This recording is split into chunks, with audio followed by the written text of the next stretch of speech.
સો આપણી પાસે એક ભાઈ આવ્યા છે. શું નામ તમારું? વિજય ઠાકોર. વિજયભાઈ ઠાકોર. કઈના છો વિજયભાઈ? હું વિસનગર. વિસનગર મહેસાણાથી આવ્યા છો. હા.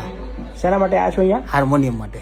હાર્મોનિયમ માટે. કેમ હાર્મોનિયમ જોઈશ તમારે? મારે સંગીતમાં મેં રાજ્ય કક્ષાનો ગોલ્ડ મેડલ મેળવ્યું છે ને મારે 93% મેરેજ છે સંગીત ટીચરનું. ઓકે. જાહેરાત પડતી નથી, બરાબર.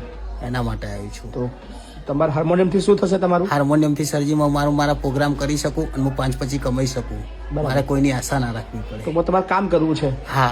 અને હાર્મોનિયમ તમને સરસ મજાનું વગાડતા આવડે છે. હા, મને- હાર્મોનિયમ મળે તો તમે કોઈ પ્રોગ્રામ કરીને તમે તમારું ગુજરાન ચલાવી હા, ગુજરાન ચલાવી શકું છું. વાહ, ખૂબ ઉમદા વિચાર છે તમારો. સો ભાઈ આયા છે આપણી પાસે મહેસાણાથી ખાસ, અને આપણા મહીપતસિંહ ફાઉન્ડેશનની આશાએ કોઈ પણ વ્યક્તિ આવે તો આપણે ચોક્કસ એને મદદ કરતા હોઈએ છીએ જ.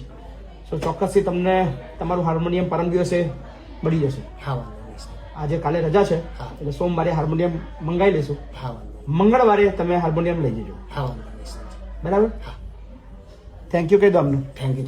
આમને થેન્ક યુ સાહેબ. ઓકે. હા, એ એવા છે તમારા સામે નહીં, હા. પણ એ જે વિડીયો જોવે છે ને હા. એ તમને કોઈ આપવાનું છે. હા, વાંધો નહીં. બરાબર.